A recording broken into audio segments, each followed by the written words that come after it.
Esta aula é para dar uma noção inicial básica para quem não tem conhecimento sobre o conceito de redes neurais artificiais. Supomos que você está interessado em prever a temperatura do dia que você quer saber se vai fazer frio ou calor, se precisará sair de casa de blusão ou roupa comum. Obviamente, quanto mais informações você tiver, muito melhor. Por exemplo, você pode considerar a época do ano, você pode considerar a direção do vento, o nível de poluição, o horário que você está capturando a informação, entre muitas outras. Essas informações podem ser de diversas fontes. Algumas dessas informações são mais assertivas, tipo o horário, claro, outras menos, do tipo o número de habitantes de uma cidade e a hora do dia atual.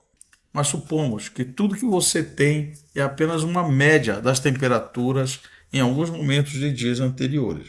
Você então teve a ideia de construir uma função que, dada a hora do dia, vamos chamá-la de H, essa função retorna, por exemplo, a temperatura daquela hora. A gente chama essa função também de f de h. Então vamos formalizar mais esse problema. Aí você pensa em construir um gráfico a partir dos pontos, que são as horas do dia, os pontos que você tem a temperatura. No caso aqui você está vendo às 6 horas da manhã, 7, 8, 9, 10, 11 e meio-dia. E foram essas temperaturas únicas que você calculou aqui com esses pontos azuis aqui. Esse gráfico aqui, ligando esses pontos, foi apenas artificial. Mas quais os parâmetros dessa função? Vocês notem que é uma função que ela varia. Ela não tem um padrão correto. A única coisa que dá para perceber é que ela vai aumentando à medida que a hora do dia aumenta. Então, decide simplificar. Vamos simplificar e representar, ou vamos aproximar os dados que você capturou com as horas e as temperaturas por uma função afim. Vamos representar por uma função afim, ou uma função linear do tipo f de x igual a x mais b. Essa função ela está sendo representada aqui por essa linha pontilhada vermelha. Se a gente usar essa linha pontilhada vermelha para representar a função que a gente quer que, e dada a hora, você tem a temperatura, você vai ter um certo erro aqui, mas é aproximado. É algo que vai ser, algo que é rápido de se tomar. E essa função, quais são os parâmetros dessa função? Essa função ela pode ser representada dessas três formas. f de x igual a x mais b, onde eu tenho dois parâmetros. O x aqui, ele é a hora, então eu ficaria melhor representado como t igual a AH mais B, onde H é a hora e A é a tangente de inclinação da curva e B é a constante. Mas como achar os valores das constantes A e B? Considerando que eu tenho somente esses pontos em azul aqui,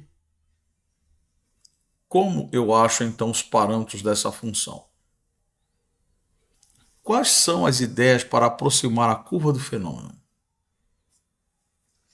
Uma ideia clássica é o conceito de regressão, mas no caso aqui pode ser a chamada, como eu falei, regressão linear. Nesse contexto, eu preciso capturar só dois pontos. No caso aqui foi x1, y1 e x2, y2. Com esses dois pontos, eu posso montar duas equações. Como no total eu tenho dois parâmetros, então eu tenho duas equações e dois parâmetros. Nesse caso aí, ou duas variáveis, né? Eu consigo então calcular os parâmetros A e B em função somente dos pontos que eu coletei. Com isso, eu consigo achar a minha função linear que representa o meu fenômeno. No caso aqui, eu estou chamando de t igual a A vezes a hora mais B. Mas e nos outros momentos? Quando você tem, por exemplo, entre as horas 30 minutos, 40 minutos ou até mesmo segundos, O erro é grande, mas ele é aceitável. Mas vamos supor que você decida aumentar a precisão. Ou seja, você não quer somente uma função linear.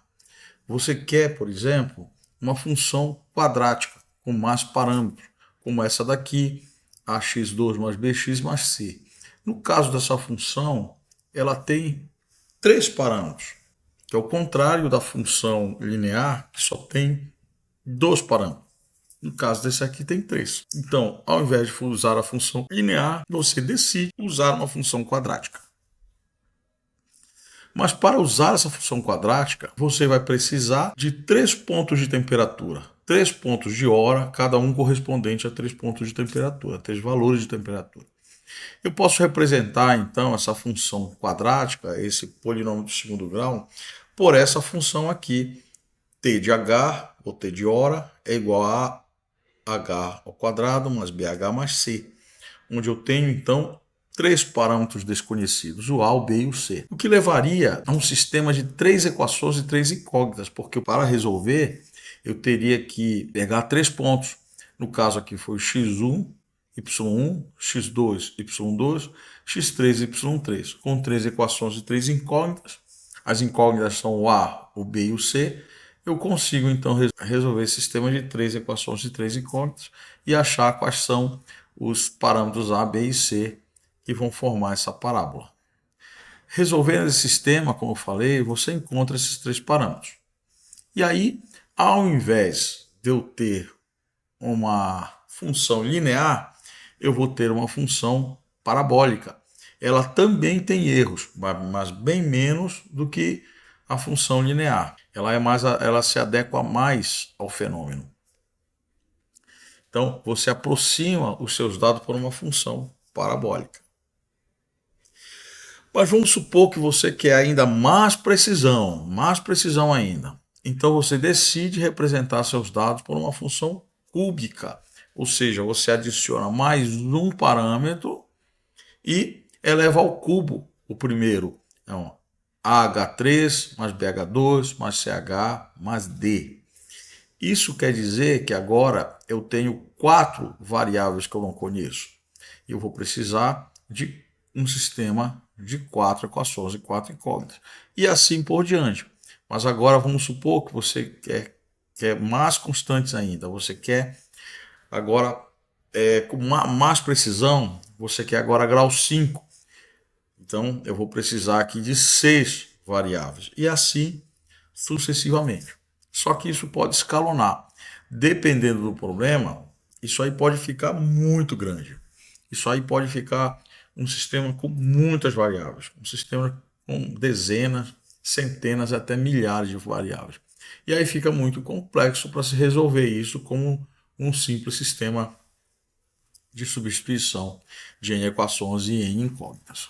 Mas existe maneiras de eu resolver um problema com N equações e N incógnitas, mesmo o número de incógnitas seja grande demais? Como então poderá resolver esse sistema com talvez centenas de constantes e variáveis?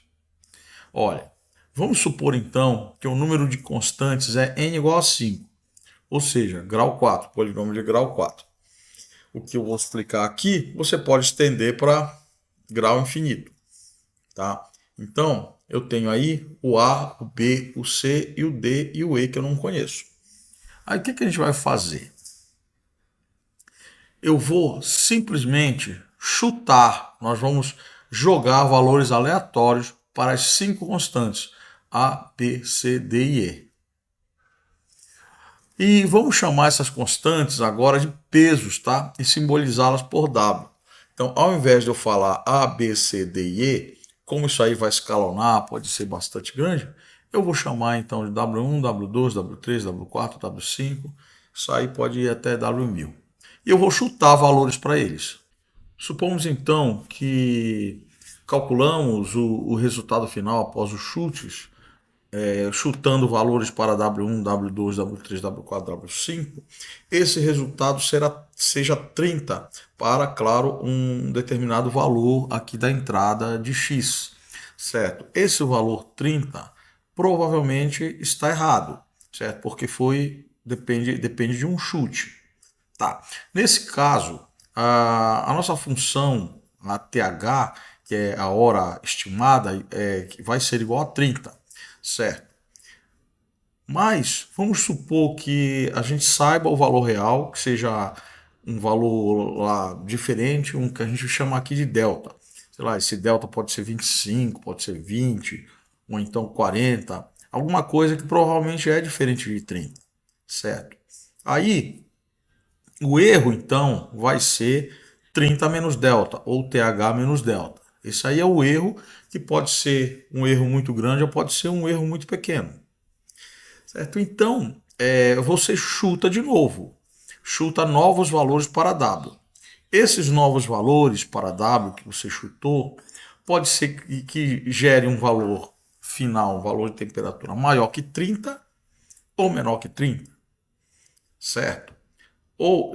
Mas o mais importante é que ele tem que gerar um valor que faça com que o valor real delta menos o valor dado seja próximo de zero, seja menor que o valor anterior.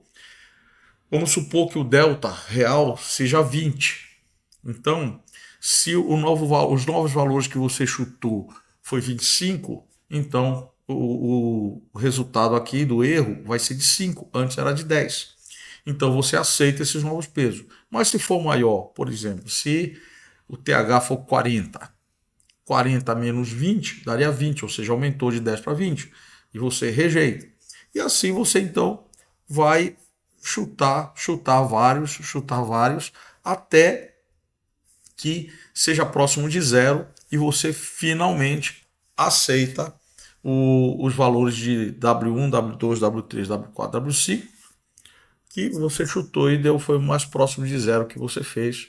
Então você acertou os pontos que ajustam a curva, certo? Então, essa é a maneira mais, digamos assim, a maneira mais, mais fácil, mais simples de achar tantos parâmetros possíveis para um polinômio desse nível. Aí, nesse ponto, quando a gente acha uns parâmetros que vão levar próximo do valor real, a gente chama que convergiu. Então, a gente diz assim, olha, a função ela convergiu para a função ideal, certo? Então, essa convergência ela é mostrada desse jeito aqui. Então, a gente não vai ser uma reta, como era antes, a função linear, não vai ser uma parábola, mas ela é um polinômio, aqui no caso um polinômio do quarto grau, e foi o polinômio que mais se ajustou à curva, com o menor erro possível, que mais se ajustou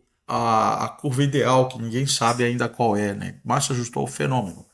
Essa ideia de calcular um fenômeno, no caso aqui a temperatura de um momento, baseado apenas em uma única informação, no caso aqui a hora, é muito simples. Por esse motivo, provavelmente o erro será grande. Mas supomos um outro modelo, cujo fenômeno de interesse, a temperatura, dependa não somente de uma única informação, mas mais de uma, no caso aqui, a umidade relativa do ar. Assim, para simplificar, nosso modelo é linear, mas cada valor de x é uma informação a mais. Aqui, x1 é a hora e x2 é a umidade relativa do ar. Queremos então descobrir qual o peso de cada uma no cálculo final da temperatura. No caso aqui, W1 pondera a hora e W2 pondera a umidade. Se a hora, por exemplo, ela for irrelevante, então W1 vai ser um valor próximo de zero. Se W2 for irrelevante, então W2 será próximo de zero.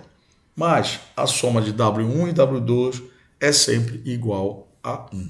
Mas vamos supor outra combinação de pesos para x1 e x2, separadamente para serem avaliados.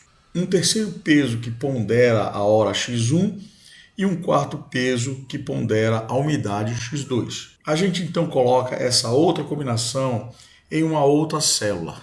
Assim, aqui nessa estrutura, mostramos todas essas combinações possíveis. O peso W1 que pondera a hora x1 e um peso W2 que pondera a umidade x2.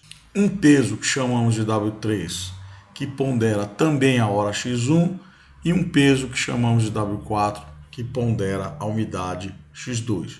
Note que todos os pesos que ponderam a hora X1, no caso W1 e W3, saem aqui dessa célula que a gente chama de hora X1. E todos os pesos que ponderam a umidade X2, o W2 e o W4, saem aqui dessa célula que chamamos de umidade X2. Agora temos essas duas possibilidades de combinações das informações hora X1 e umidade X2. A de cima, que usa os pesos W1 e W2, e a de baixo, que usa os pesos W3 e W4. Essas duas combinações podem então ser combinadas para gerar uma temperatura final. No caso, a parte de cima, podemos também atribuir um quinto peso, o W5, e a parte de baixo um sexto peso, W6. A soma da parte de cima com a parte de baixo é a chamada temperatura final, é o resultado final. Essa combinação dos pesos da parte de cima, W1 e W2, com os pesos da parte de baixo, W3 e W4, pode ser representada em uma única expressão,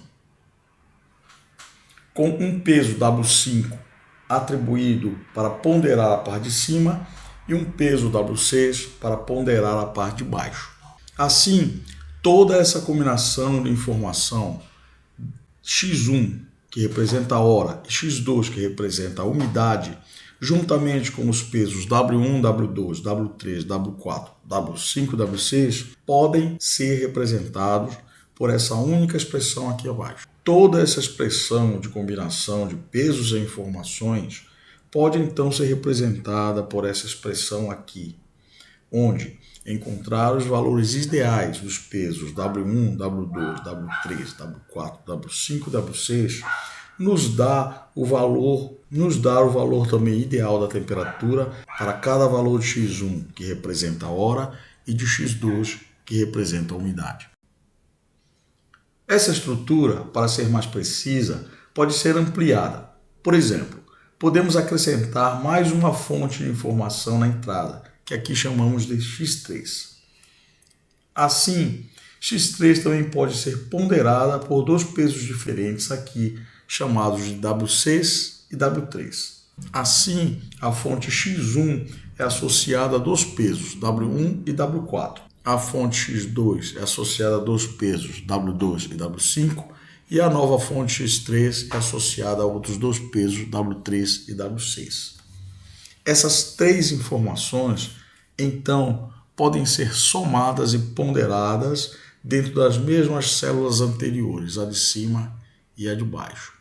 Para a de cima, nós acrescentamos um terceiro membro, que é o W3 e o X3 da nova fonte, e para a de baixo, um terceiro membro, que é o W6 e o X3 da mesma fonte. Da mesma forma que aumentamos a precisão, aumentando o número de informações de entrada, podemos aumentar a precisão aumentando o número de pesos para a camada do meio. Para isso, podemos acrescentar uma nova célula nessa camada do meio. Nesse caso, ao invés de cada informação de entrada gerar como saída dois pesos, agora cada informação de entrada gera como saída três pesos, porque cada informação, no caso aqui X1, X2 e X3, tem que se conectar com três células da camada do meio. E cada uma dessas células gera uma única saída associada também a um peso. Todas essas três se encontrando para serem somadas na saída final TH. Podemos construir uma estrutura mais compacta dessa rede. Por exemplo, os três vetores de entrada podemos compactá-los em um único vetor de três dimensões. E ajustamos os pesos de saída desses vetores. Da mesma forma, a estrutura anterior, cada dimensão x1, x2 e x3 fornece três pesos cada uma. Esses pesos servem como entrada para cada uma das três células da camada interna. Cada um desses valores da camada interna é multiplicado por um peso de entrada e feito esse somatório aqui. São três somatórios, um para cada célula. Ou seja, o valor de entrada da dimensão x1 é multiplicado na célula de cima pelo peso W1. O valor de entrada da dimensão x2 é multiplicado pelo peso W2 e somado a x1 anterior, W1, x1. E o valor da entrada x3 é multiplicado por um peso W3 e somado a W1x1 mais W2x2. Essa soma vamos chamar de L1 para simplificar. Da mesma forma, a entrada x1 é multiplicada por um outro peso e somado a entrada x2 e x3, que também são ponderadas por pesos específicos. Essa célula vamos chamar de L2. Da mesma forma que definimos as células L1 e L2, definimos aqui a célula L3, que é a soma das mesmas entradas x1, x2 e x3, mas ponderadas por pesos diferentes. Assim, representamos a célula L1 de forma compacta, L2 de forma compacta também e L3 também de forma compacta, todas mantendo os mesmos pesos de entrada e saída. E representamos também L1 e L2 e L3 de forma compacta. Essa estrutura claramente tem três partes. A primeira aqui à esquerda é a chamada camada de entrada. A do meio é chamada de camada escondida. E a terceira é chamada de dados de saída ou camada de saída. Os dados de entrada, agora representados por um único vetor, podem ser ampliados se tivermos mais informações. Nesse caso, o número de pesos que saem de cada camada de informação, no caso aqui x1, x2, x3, x4, x5, continua sendo o mesmo número, 3 pesos para cada célula, que é igual também ao número de células da camada escondida, 3 células. Apenas o número de pesos em cada célula aumenta devido à quantidade de informações de entrada que aumentou. Da mesma forma, o número de células da camada escondida também podemos aumentar. Por exemplo, para 5, aqui chamados de L1, L2, L3, L4 e L5. Então, o número de pesos que pondera cada célula da camada escondida também aumenta, aumentando também o número de entrada para a camada de saída. Como essa estrutura é uma aproximação, podemos então ampliar ela, incluindo mais uma camada interna, onde as células batizamos de M1, M2, M3, M4 e M5. Assim, conectamos as quantidades de pesos necessárias que ponderam as somas L1, L2, L3, L4 e L5. E cada célula de M1 a M5, que é a soma ponderada dos pesos de entrada, gera também um peso que serve de entrada para a próxima camada. No caso aqui, é a camada de saída, que é composta de uma única célula. Fazendo uma análise geral, cada célula da camada de entrada, ou informação de entrada, é ponderada por um peso, que aqui chamamos de W1, e que serve de entrada para a célula L1 da primeira camada escondida. Essa célula L1 da primeira camada escondida é a soma ponderada de cada célula da camada de entrada, ponderada por um peso diferente. Assim, L1 é a soma de W1 ponderando x1 mais W2 ponderando x2, mais um terceiro peso, W3 ponderando x3, mais um quarto peso, W4 ponderando x4, mais um quinto peso, W5 ponderando x5, mais um sexto peso, x6 ponderando x6. Vamos então mostrar essa soma de ponderações de pesos de uma maneira mais formal, como um somatório. Aqui, L1 é o somatório de 6 ponderações de WI vezes XI, onde os pesos W variam de 1 a 6 e as informações X variam também de 1 a 6. A mesma ideia a gente leva para L2, a segunda célula da primeira camada escondida. Aqui, L2 também é a soma das ponderações das mesmas células da camada de entrada, as informações X1 a X6. Mas, no caso aqui, os pesos que ponderam X1 a X6 são novos pesos, pois não podem ser os mesmos de L1. Então, eles vão de X7 a X12. Igualmente, as mesmas células ou informações de entrada X1 a X6 servem de entrada para a célula L3, só que ponderadas por novos pesos que vão de W3 a W18. Igualmente, as informações de entrada X1 a X6 são somas ponderadas para a entrada L4, só que aqui ponderadas por novos pesos, que vão de W19 a W24. Igualmente, as 6 informações de entrada X1 a X6 servem de entrada para a soma ponderada da célula L5, Só que aqui os novos pesos vão de W25 a W30. Concluímos aqui que precisamos então de 30 pesos para ponderar as 6 informações de entrada para a primeira camada escondida. E o que é feito com a soma ponderada da célula L1? Para que ela serve? O valor da soma ponderada de L1 serve então de informação de entrada para a próxima camada escondida, que vai de M1 a M5. Aqui, L1 é a entrada para M1, M2, M3, M4 e M5, assim como L2 é a entrada para todas as 5 células da segunda camada escondida. L3 é a terceira soma ponderada da primeira camada escondida e que serve de entrada para todas as 5 células da segunda camada escondida. Da mesma forma, L4, que é a soma ponderada das entradas da primeira camada escondida, ela serve como entrada para todas as células da segunda camada escondida. E, finalmente, L5, que é a soma ponderada das entradas da primeira camada escondida, ela serve de entrada para todas as células da segunda camada escondida. Assim, cada uma das células da primeira camada escondida serve de entrada para cada uma das células da segunda camada escondida, assim como ocorreu entre a camada de entrada e a primeira camada escondida, que acabamos de ver. No caso específico aqui da célula M1 da segunda camada escondida, como ocorreu igualmente na primeira célula L1 da primeira camada escondida, aqui M1 é a soma de cada camada de entrada da primeira camada escondida, L1 a L5, ponderadas por novos pesos, que aqui vão de W31 a W35. Começa em 31 porque o último peso usado na camada anterior foi W30.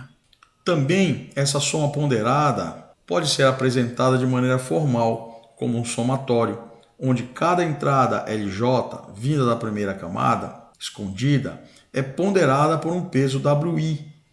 Aqui LJ varia de L1 a L5 e WI varia de W31 a W35. Da mesma forma, a segunda célula M2 da segunda camada escondida é a soma ponderada das mesmas entradas L1 e L5, mas ponderadas por novos pesos que vão de W36 a W40. Da mesma maneira, a terceira célula M3 da segunda camada escondida é a soma ponderada das mesmas entradas L1 e L5 da camada anterior, mas ponderadas por novos pesos que agora vão de W41 a W45. Também a quarta célula M4 da segunda camada escondida é a soma ponderada das mesmas entradas L1 a L5 da camada anterior, mas ponderadas por 5 novos pesos, que vão de W46 a W50. Finalmente, a quinta célula M5 dessa segunda camada escondida é a soma ponderada das mesmas entradas L1 a L5 da camada anterior, mas ponderadas por 5 novos pesos, que vão de W51 a W55. Cada uma dessas 5 células, esses 5 somatórios M1 a M5, que sai dessa segunda camada escondida, serve agora como entrada para a próxima camada, a camada de saída do sistema de previsão de temperatura, que aqui possui apenas uma única célula. O sinal final, que sai da última camada, chamado aqui de T de temperatura, é então a soma ponderada de cada sinal de entrada, onde as entradas são os sinais M1 e M5, mas ponderados por 5 novos pesos finais que vão de W56 a W60, totalizando agora 60 pesos diferentes no sistema como um todo. Aqui também essa soma ponderada pode ser exibida de maneira mais formal, como somatório de WI, que vão de 56 a 60, vezes MJ, que vão de 1 a 5. Então, o sinal T depende das entradas M1 e M5 e dos pesos de W56 a W60, assim como a segunda camada escondida depende dos sinais da primeira camada escondida e dos pesos que vão de W31 a W55. E essa primeira camada escondida depende dos sinais de entrada X1 a X6 e dos pesos que vão de W1 a W30. Podemos então dizer que T depende de M, que depende de L, que depende de X e T também depende de todos os pesos. Assim, o sistema de previsão de temperatura aqui pode ser visto como uma função que depende da soma de entrada de todos os valores x1 a xc e de todos os 60 pesos que devem ser ajustados. Quanto mais ajustados forem esses 60 pesos, mais precisão teremos para determinar a temperatura T em função das informações de entrada xi.